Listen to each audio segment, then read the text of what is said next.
ஆகாஷ்வாணி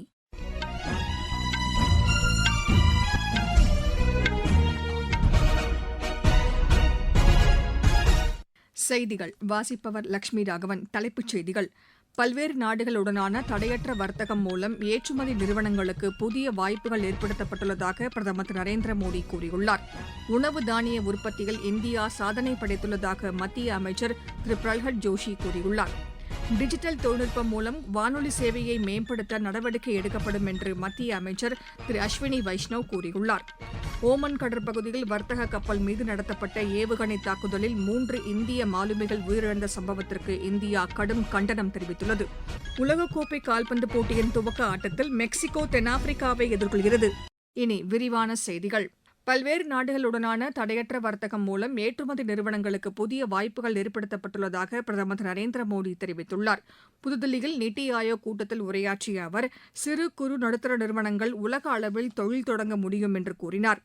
மகளிர் தலைமையிலான முன்னேற்றம் மூலம் வளர்ச்சியடைந்த இந்தியா என்ற இலக்கை எட்ட முடியும் என்று அவர் குறிப்பிட்டார்.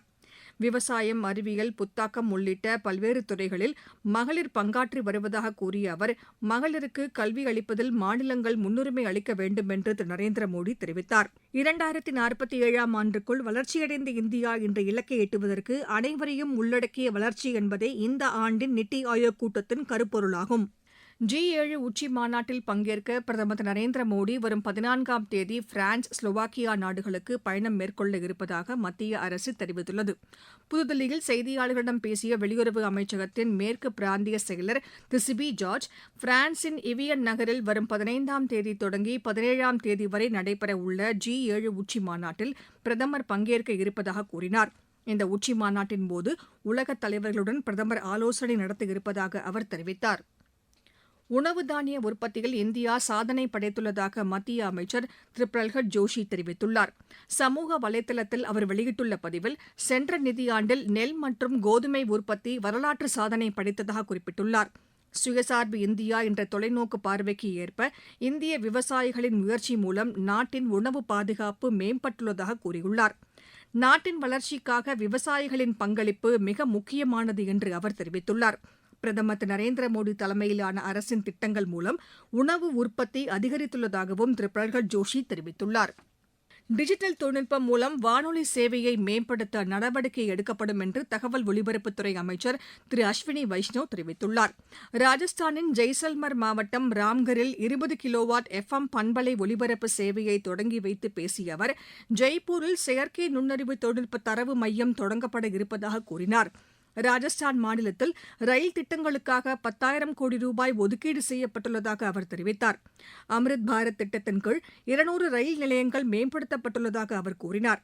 இந்நிகழ்ச்சியில் பிரசார் பாரதி தலைவர் திரு பிரசூன் ஜோஷி, ஆகாஷ்வாணி தலைமை இயக்குநர் திரு ராஜீவ்குமார் ஜெயின் உள்ளிட்டோர் பங்கேற்றனர். நாட்டில் ஜவுளி வர்த்தகம் 16 லட்சம் கோடி ரூபாய் அளவிற்கு அதிகரித்துள்ளதாக மத்திய ஜவுளித்துறை அமைச்சர் திரு கிரிராஜ் சிங் தெரிவித்துள்ளார். புதுதில்லியில் செய்தியாளர்களிடம் பேசிய அவர், விவசாயத்திற்கு பிறகு ஜவுளித்துறை மிக அதிக வேலைவாய்ப்புகள் அளிப்பதாக கூறினார். நாட்டின் பட்டு உற்பத்தி 42,005 மெட்ரிக் டன்னாக அதிகரித்துள்ளதாக கூறிய அவர், பட்டு இறக்குமதி 50% குறைந்துள்ளதாக தெரிவித்தார். வரும் 2047ஆம் ஆண்டுக்குள் ஜவுளித்துறை வருவாய் இரட்டிப்பாக்க இலக்கு நிர்ணயிக்கப்பட்டுள்ளதாக அவர் கூறினார். இந்தியா தற்போது 191 நாடுகளுக்கு ஜவுளி ஏற்றுமதி செய்து வருவதாக திரு கிரிராஜ் சிங் தெரிவித்தார். மத்திய அரசும் இன்ஸ்பேஸ் நிறுவனமும் இணைந்து குஜராத்தின் கோர்ஜாவில் விண்வெளி உற்பத்தி தொழில் பூங்கா அமைக்க உள்ளது. குஜராத் மாநிலத்தின் விண்வெளி தொழில்நுட்ப கொள்கையின் அடிப்படையில் இந்த தொழில் பூங்கா அமைக்கப்படுகிறது. இதன் மூலம் புத்தாக்க நிறுவனங்களும் சிறு குறு நடுத்தர தொழில் நிறுவனங்களும் விண்வெளித்துறையில் தேவையான பொருட்களை உற்பத்தி செய்ய உள்ளன. இன்ஸ்பேஸ் நிறுவனம் இத்திட்டத்திற்காக 100 கோடி ரூபாய் செலவிடப் போவதாக அறிவிக்கப்பட்டுள்ளது.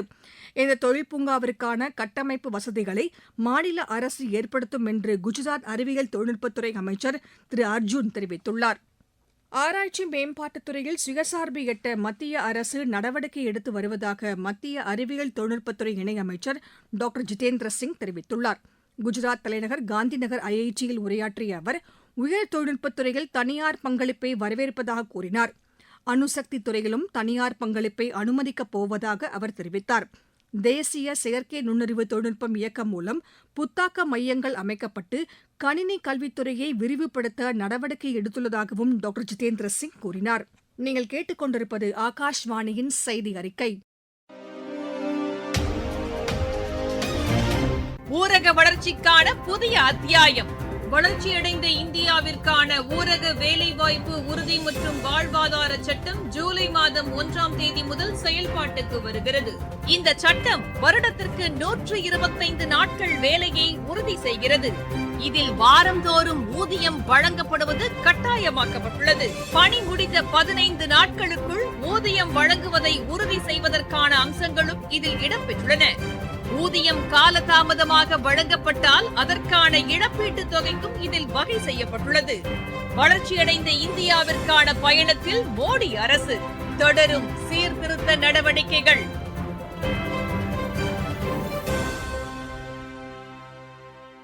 ஓமன் கடற்பகுதியில் வர்த்தக கப்பல் மீது நடத்தப்பட்ட ஏவுகணை தாக்குதலில் 3 இந்திய மாலுமிகள் உயிரிழந்த சம்பவத்திற்கு இந்தியா கடும் கண்டனம் தெரிவித்துள்ளது. புதுதில்லியில் செய்தியாளர்களிடம் பேசிய வெளியுறவுத்துறை செய்தித் தொடர்பாளர் திரு ரந்தீர் ஜெய்ஸ்வால், இது தொடர்பாக அமெரிக்க தூதரக அலுவலரை அழைத்து இந்தியா தனது எதிர்ப்பை தெரிவித்துள்ளதாக கூறினார். மேற்காசிய பகுதியில் அமைதியை நிலைநாட்ட நடவடிக்கை எடுக்க வேண்டும் என்றும் அவர் வலியுறுத்தினார். மேற்காசிய பகுதியில் இந்தியர்களின் பாதுகாப்பிற்கு தேவையான நடவடிக்கைகளை மேற்கொண்டு வருவதாக வெளியுறவு அமைச்சகத்தின் கூடுதல் செயலர் திரு அசீம் மகாஜன் தெரிவித்துள்ளார். புதுதில்லியில் செய்தியாளர்களிடம் பேசிய அவர், வளைகுடா பகுதியில் உள்ள இந்திய தூதரகங்களும் துணை தூதரகங்களும் 24 மணி நேரமும் செயல்பட்டு வருவதாக கூறியுள்ளார். ஓமன் கடற்பகுதியில் MT மேரிவெக்ஸ் வர்த்தக கப்பல் மீது கடந்த திங்கட்கிழமை தாக்குதல் நடத்தப்பட்டதாக கூறிய அவர், அதில் பயணம் செய்த 24 இந்திய மாலுமிகள் பத்திரமாக மீட்கப்பட்டதாக தெரிவித்தார். இவர்களை தாயகம் அழைத்து வர நடவடிக்கை எடுத்து வருவதாகவும் திரு அசீம் மகாஜன் கூறினார். ஓமன் கடல் பகுதியில் MT செட்டுபெலோ வர்த்தக கப்பல் மீது அமெரிக்கா நடத்திய ஏவுகணை தாக்குதலில் உயிரிழந்த 3 இந்திய மாலுமிகளின் உடல்கள் மீட்கப்பட்டுள்ளதாக மத்திய கப்பல் துறை அமைச்சர் திரு சர்பானந்த சோனோவால் கூறியுள்ளார். இது தொடர்பாக அவர் வெளியிட்டுள்ள சமூக வலைதள பதிவில், உயிரிழந்தவர்களின் குடும்பத்தினருக்கு ஆழ்ந்த இரங்கலை தெரிவித்துக் கொள்வதாக கூறியுள்ளார். மத்திய அரசு அவர்களின் குடும்பத்தினருக்கு தேவையான அனைத்து உதவிகளையும் வழங்கும் என்று அவர் உறுதியளித்தார். இந்த கப்பலில் பயணம் செய்த இந்திய மாலுமிகளை தாயகம் அழைத்து வர நடவடிக்கை எடுக்கப்பட்டுள்ளதாகவும் அவர் கூறியுள்ளார்.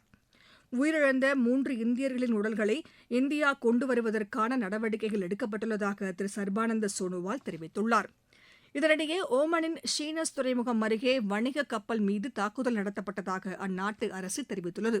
இது தொடர்பாக அறிக்கை வெளியிட்டுள்ள ஓமன் நாட்டிற்கான இந்திய தூதரகம் நிலைமையை கண்காணித்து வருவதாக தெரிவித்துள்ளது. தென்மேற்கு பருவமழை காரணமாக தமிழகத்தின் கோவை மாவட்டம் வால்பாறையை அடுத்த சின்னக்கல்லாறு நீர்வீழ்ச்சியில் வெள்ளப்பெருக்கு ஏற்பட்டுள்ளது. இதன் காரணமாக நீர்வீழ்ச்சி மற்றும் ஆற்றுப்பகுதிகளுக்கு சுற்றுலாப் பயணிகள் செல்ல தடை விதிக்கப்பட்டுள்ளதாக எமது செய்தியாளர் தெரிவிக்கிறார். கோயம்புத்தூர் மாவட்டம் வால்பாறையில் தென்மேற்கு பருவமழை தீவிரமடைந்துள்ள நிலையில் தமிழகத்தின் சிறப்புஞ்சி என அழைக்கப்படும் சின்னக்கல்லாறு நீர்வீழ்ச்சி பகுதியில் நேற்று மட்டுமே 124 மில்லிமீட்டர் மழை பதிவாகியுள்ளது. இதனால் சின்னக்கல்லாறு நீர்வீழ்ச்சி மற்றும் ஆற்று பகுதிகளில் வெள்ளப்பெருக்கு ஏற்பட்டுள்ளது. இதனையடுத்து அப்பகுதியில் வனத்துறையினர் தீவிர கண்காணிப்பில் ஈடுபட்டு நீர்வீழ்ச்சி மற்றும் ஆற்று பகுதிகளுக்கு பொதுமக்கள் செல்ல வேண்டாம் என எச்சரித்து வருகின்றனர். மானாம்பள்ளி வனச்சரகத்திற்குட்பட்ட இப்பகுதி வனத்துறை கட்டுப்பாட்டில் உள்ளதால் சுற்றுலா பயணிகள் நீர்வீழ்ச்சி செல்ல வனத்துறை சார்பில் தற்போது தடை விதிக்கப்பட்டுள்ளது. கோயம்புத்தூரிலிருந்து ஹரிஹரன். உலகக்கோப்பை கால்பந்து போட்டிகள் வண்ணமிகு கலை நிகழ்ச்சிகளுடன் மெக்சிகோவில் இன்று தொடங்குகிறது. நள்ளிரவு 12:30 மணிக்கு நடைபெறும் துவக்க ஆட்டத்தில் மெக்சிகோ தென்னாப்பிரிக்காவை எதிர்கொள்கிறது. மெக்சிகோ, அமெரிக்கா மற்றும் கனடாவில் நடைபெறும் உலகக்கோப்பை கால்பந்து போட்டியில் நடப்பு champion Argentina, Brazil, Germany, Spain உள்ளிட்ட 48 அணிகள் பங்கேற்கின்றன. இறுதியாட்டம் அடுத்த மாதம் ஜூலை 19ஆம் தேதி நடைபெறுகிறது. ஆஸ்திரேலிய ஓபன் பேட்மிண்டன் போட்டியில் இந்தியாவின் MR அர்ஜுன், ஹரிஹரன் அம்சக்கருடன் இணை காலிறுதிக்கு முன்னேறியுள்ளது. மீண்டும் தலைப்புச் செய்திகள். பல்வேறு நாடுகளுடனான தடையற்ற வர்த்தகம் மூலம் ஏற்றுமதி நிறுவனங்களுக்கு புதிய வாய்ப்புகள் ஏற்படுத்தப்பட்டுள்ளதாக பிரதமர் திரு நரேந்திர மோடி கூறியுள்ளார். உணவு தானிய உற்பத்தியில் இந்தியா சாதனை படைத்துள்ளதாக மத்திய அமைச்சர் திரு பிரல்ஹத் ஜோஷி தெரிவித்துள்ளார்.